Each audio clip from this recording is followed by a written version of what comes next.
The story begins with a woman looking outside from her house watching the snowfall during Christmas time. Her daughter calls out to her and the woman thinks she sees something. The mother is Faith, asking her daughter Charm what she is reading. It's a comic book about the Green Lantern, which Charm gives a basic description of. Faith jokes about wanting to read a comic book about a middle-aged nurse who causes men to lose their minds. Of course, she is referring to herself, and her daughter forms a face of distaste towards that idea. Faith starts checking Charm's temperature. The girl says she can't keep this up anymore, but her mom says they have to be strong until it breaks. Charm wonders if she means her or the blizzard happening outside. All of a sudden, they hear a creaking door, and Faith goes to check on it.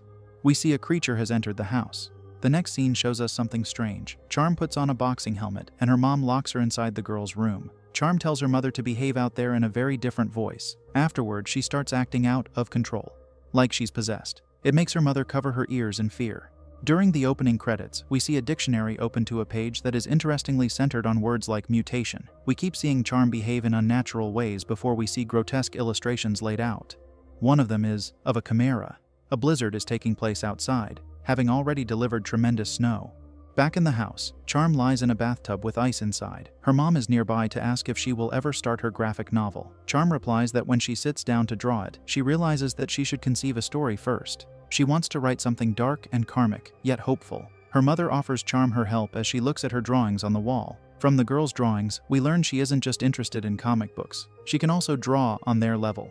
The way Charm wants her mom to help is by revealing the worst thing she's ever done before having birthed Charm. But Faith doesn't want to tell her. She says the people and places are a blur, and remembers she was a bad person who enjoyed corrupting innocence. Although her daughter says it is a long time ago, Faith replies one can't simply run away from it. She gets brief flashbacks of being in a chaotic environment. At least she didn't take anyone's life, Charm says. After Faith gives her a thermometer again, they hear loud noises coming from another room. Faith goes to check on it. Charm exits the bathtub to sit near an electric heater. Her mom checks the garage and spots something there. Like earlier with the creature, we cannot discern what it is. She grabs a baseball bat before hearing some people talk. To her dismay, two of them entered the house. Liz and Corey's faces are hidden by ski masks as they have entered the house as intruders. The former says this doesn't feel right, so she wants them to leave. As she turns around, she is greeted by the unfriendly swinging of Faith's bat, but the mother misses, giving Liz a chance to defend herself with a frying pan.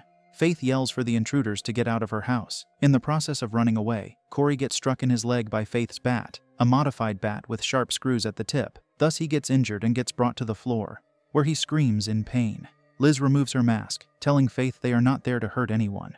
Corey takes his mask off too, saying he needs a doctor. Seeing that Faith is a nurse, he brings up the rule that nurses must help someone who is injured. He calls it the Hippocratic Oath. Liz corrects him by saying that it only belongs to doctors. Nurses have the Nightingale Pledge, opposing the one she injured. Faith firmly says the pledge doesn't cover home invasions. Liz tries to reason with her, asking if Faith knows what will happen to them in the blizzard, and Corey quietly pleads while he suffers. Consequently, the nurse agrees to help. Corey lies on the couch. Liz places a rag in his mouth for the painful treatment he is about to receive. One of the bat's screws got stuck in his leg, and Faith attempts to drill it out. But by mistake, she drills the screw further into Corey before she puts the tool in reverse to take the screw out. Another rag is used to deal with the open wound. Faith tells the invaders she has a daughter with a fever. At this moment, they hear scary sounds coming from above. Faith instructs Liz on what the latter should do while she goes up there. She collects a syringe and enters her daughter's room. There she sees a blanket completely covering Charm. Suddenly, she starts to move around erratically with frightening speed until she collapses. Faith approaches the blanket and uncovers it slightly to look at her sleeping daughter. She puts a thermometer in her mouth, watching the numbers quickly rise. The device reaches a high temperature of 104 degrees Fahrenheit before decreasing. As Faith walks away, she hears the thermometer beeping again. Charm gets up to grab her mother from behind. The invaders hear the trouble taking place. After the chaos, Faith is allowed to walk away with injuries whilst Charm is unconscious. Later, we see Charm awake and crying as she paints. Looking at the house she invaded, Liz tells Faith she must be a great nurse. The homeowner says she had a hospice patient who passed away, leaving Faith her will. She glances at Liz, touching her crucifix, prompting her to ask if it makes her feel safe. Liz strongly confirms that it does. Baseball bats with screws in them are what keep Faith safe. Liz is curious to know what her daughter's deal is, and Faith hides the important truth by merely saying that the girl is prone to psychotic episodes. She insists that Liz stays away from her. When Faith ascends the stairs, Charm says she hears voices in the house, to which her mother replies they have guests because of the storm. Since Charm wants to meet them, her mom says it isn't a good idea. This angers the girl to the point of shaking the door that holds her. Faith talks into a recorder, saying 2.4 degrees is all that is keeping Charm from slipping away. Faith knows what addiction and sickness there is, but what her daughter has is a biological nightmare. We see the nurse engage in a strange science we are not allowed to see too much of.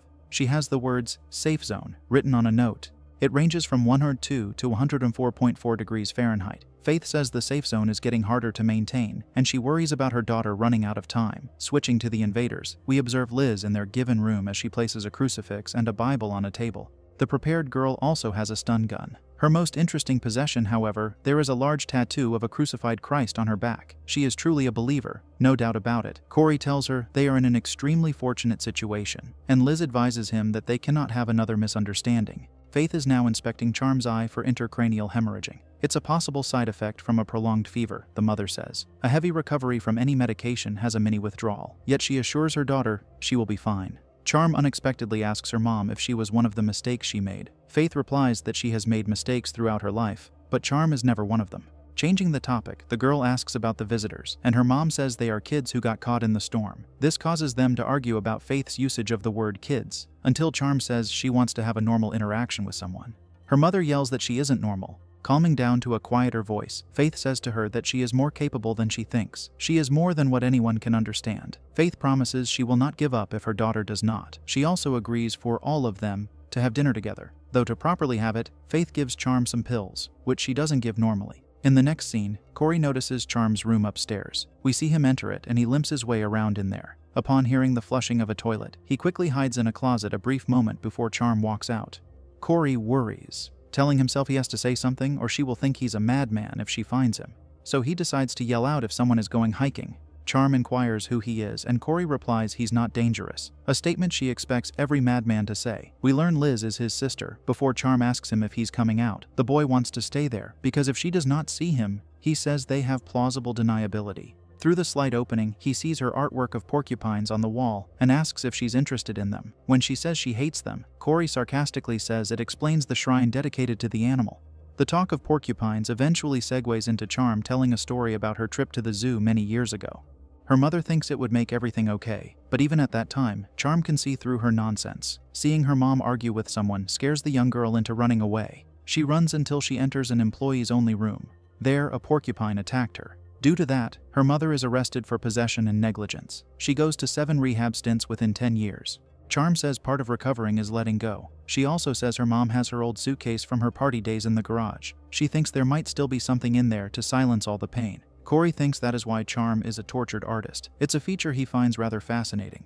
Then she approaches the slightly opened door and lowers her shirt to show the boy dozens of small bumps on her chest. They are the result of the porcupine quills having pierced her. At this moment, her mother calls her downstairs. While Charm is away from the closet, Corey sneaks out of her room and goes downstairs to sit at the dinner table. Joining the group last, Charm gets introduced to the invaders who are now guests by her mom. Liz says she would be honored to offer a blessing before they dine. Thus she tells all of them to hold hands, yet only her brother listens. As she offers the blessing, Charm is behaving rudely by taking the food.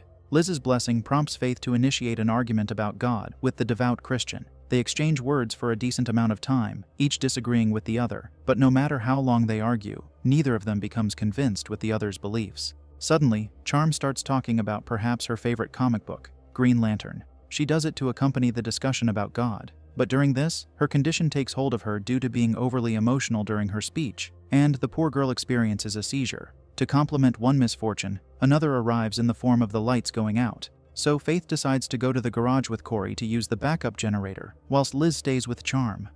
In the garage, Corey asks Faith about Charm's father. Faith left him a long time ago, she replies. Soon Corey spots the suitcase Charm tells him about. Shifting to Liz, she hears a sound and points her flashlight in that direction. Upon pointing it back to the floor, she sees the unconscious girl is no longer there. She searches for Charm in the darkened house, speaking to her in the process. In a short time, Liz sees a strange creature in the fireplace. It scares her to start running away and she locates a slightly open door. Opening it more, she finds what looks like a snow tunnel. Thus she collects a luminescent candy cane, which provides the light for her to peer into the tunnel. Liz calls out to Charm, who yells back, asking for help. This makes Liz muster the courage to start crawling into the tunnel. As she does, she begins to pray out of fear and eventually notices something ahead, thinking it is Charm. But it's not. It's a terrifying creature that causes Liz to backtrack in even more fear. Reaching the entrance, she finds the door is closed to prevent the poor girl from exiting. Once it opens, Faith and Corey are there to drag her out to safety. Of course, she complains about the existence of the tunnel to Faith. Then the mother reopens the door for Charm to crawl out of there. Later, we see Liz alone with her brother. She tells him something is wrong in this house, thinking that they have been intoxicated because she is seeing things. She was fine until she ate, yet Corey reminds her he ate the same thing she did. And he's not seeing things. His sister tells him the intoxication can't affect him properly due to the substances he takes. Corey says Charm is crazy, whilst Liz thinks the girl is there against her will. He reasons that Charm does not tell him she is being kept hostage when he talks to her. Closing their conversation, Corey says they are leaving tomorrow. Afterward, Faith tells her daughter that on the day the ladder was delivered, she weighed a mere 2 pounds. The doctors talk about her like she is already lifeless. Furthermore, the hospital experiences a power blackout. This makes Faith realize Charm would have to be her power and her charm. It seems like this is how she acquired her name. This time though, Faith assures her daughter she is there to pull her out of the dark. The next scene has Faith talking into her recorder again. She says the substituted compound is making Charm more aggressive. She might have to do something but does not finish her thought. Instead, the nurse gets angry and slams materials off her desk. She doesn't know what to do now, so Fate prompts her to find one of Charm's Green Lantern comic books. Switching to Corey, the boy enters the garage to look at the suitcase. After opening it with a tool, he goes through Faith's private items and accidentally takes a photo of himself with a camera. Then he finds a seductive photo of Faith, which he pockets.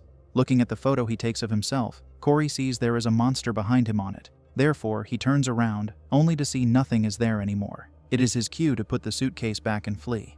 On the other hand, Liz sees an odd light behind the door. In the kitchen, the creature walks behind Corey. Soon, he catches a glimpse of it in the darkness, not being able to see anything save for its silhouette. Liz opens the door that has the bizarre light behind it, while Corey tries to speak to the creature. It tells him it is Charm's father. The creature also mocks the boy by saying how the latter wants to engage in indecent activities. Liz finds a box containing many of Charm's childhood drawings. They are quite disturbing, and Liz is particularly concerned by the drawing that has a woman covered in blood. Once Corey tries to leave, the creature tells him the boy has something of his. What he refers to is the photo of Faith that Corey stole. Thus, the creature takes it away before leaving. Following this, Corey approaches his sister, telling her not to exit the room. However, she is worried about Charm, so she goes anyway. In Faith's room, the woman looks through the Green Lantern comic book. The room starts to undergo a green electric shift, and Corey enters it, dressed in the Green Lantern costume. He approaches Faith to instantly engage in intimacy with her.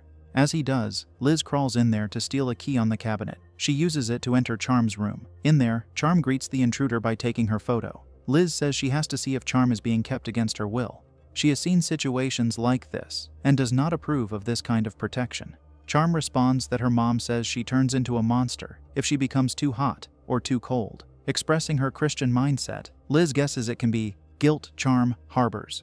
Guilt is what separates people from beasts, but Charm says if she is truly a monster, her mom should not feel guilty for locking her up. Since Liz does not believe her to be a monster, Charm turns on her electric heater. She sits near it and starts behaving strangely. This is followed by her eyes discoloring in addition to her mouth emitting a black substance. She even removes some of her hair, scaring Liz. Soon enough, Charm transforms into something that is entirely not her. Liz runs out of the room in fear until she returns to Corey, where she looks at the drawing that disturbed her earlier, causing her to cry. When she shows it upside down to her brother, we see the resemblance it has to the crucified Christ. Corey wants to leave now, yet Liz considers doing that to be a huge sin. She wants to vanquish the demon. Faith takes out her suitcase and notices someone has already tampered with it. Corey finds her before she finds him. While he stalls her with talking, Liz sneaks behind Faith to knock her out with a frying pan. In the next scene, Faith is restrained to a chair, having her notes read to her by Liz. It prompts the girl to seriously question what Faith has done. The latter starts by saying how there is a theory that only 10% of the brain is used. At full usage, she guesses people could unlock powers such as telekinesis.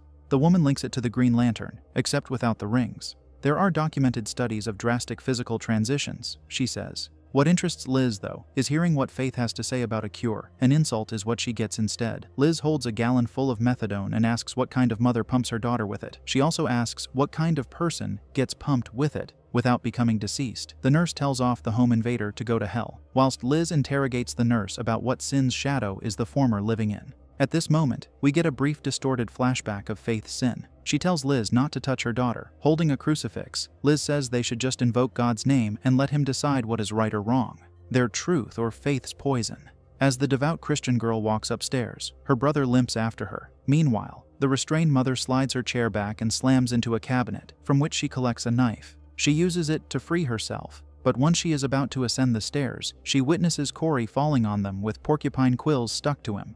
The monster starts to drag him away, making Faith step on its tail to save the boy. He tells her about Liz's stun gun, and Faith goes to collect it. She enters Charm's room to see Liz in there. The girl directs herself at the woman with hostility, resulting in a fight. Faith manages to get Liz on the floor, where she chokes her. Retaliating, Liz takes the stun gun to attack her. Corey rests on the couch until he observes quills coming out of the Christmas tree. Thus, he hides in the pantry and watches the monster roll around the room from there. On the other hand, Liz is about to go, yet for some reason Faith pleads her not to. Not listening, Liz exits through the window. Corey heads over to Faith and learns his sister left the house. He falls near her due to all of his injuries. Faith holds his hand while telling him he can return to this house. To ruin this touching moment, the monster falls on him, seemingly taking Corey's life with its quills. Faith rushes out of there and attempts to escape from the window. A flood of memories invade her to prevent this from happening. She sees her suitcase on the bed, burning from the inside. In paranormal fashion, she starts to get dragged across the floor towards it. Faith sees the flames after it opens. This event gives her even more unpleasant memories surrounding her sin. She tosses the evil suitcase out the window. There is a readied syringe standing on the table, which she strikes with her bat. Subsequently, Faith exits the room and sees a small monster lying on the floor. The house is now flowing with electricity. She goes into the basement, ready to attack with her weapon. There is another small creature that jumps to bite her shoe, but she slams it off. She glances at the big one standing ahead, roaring. Faith walks over to it slowly, setting her bat down near the monster. She starts to hum a song before using her knife to deliver a surprise stab to it. As a result, the chaos in the house intensifies. Faith has created an opening in the creature and searches inside for Charm. Soon she grabs onto the girl to pull her out. Having done it, the monster starts to fall apart. Faith holds her daughter while we see a drawing of the two of them. 1 week later, Faith is having a casual morning with Charm in the kitchen. The mother asks the girl about her plans for the day. Charm wants to add flowers to her painting. She also thanks her mom for pulling her out of the dark. Once Faith exits the house, she observes an ambulance nearby. She collects a flower for Charm and puts it in her cup. Additionally, she finds a photo of her with Corey, which reminds her of when Charm asks to hear about Faith's worst thing. Finally, we venture into her past in the year 1998. Of all the people, Liz and Corey are outside the building of a party. Something strange is taking place. Liz tells him he's not going to get a bigger crown in heaven for trying to save something that is lost. But he tells her an unspecified she will listen to him. He is holding a Christian pamphlet. They see Faith in the distance and Liz says the woman doesn't want to be saved. Yet her brother enters the party regardless. In there, he finds Faith, who takes him elsewhere. She seduces him before injecting the boy with a syringe. Soon, we see his sister beside the unconscious Corey, yelling for help. Faith remembers all of this, making her drop her cup with the flower. This past starts to get complemented with the truth about the invaders. They were never in the house. It was always Faith doing everything we thought the siblings were doing. The one who escapes from the window wasn't Liz, it was Charm. Then a sheet of paper flies into Faith's hands from the window above. It is Charm's comic book illustration. The monster is still alive, standing behind Faith. Closing the film, we see the poor, lifeless daughter stuck in branches as she holds a photo of her with her mom. She loses her life on the night she escapes from the window, and the ambulance is there for her.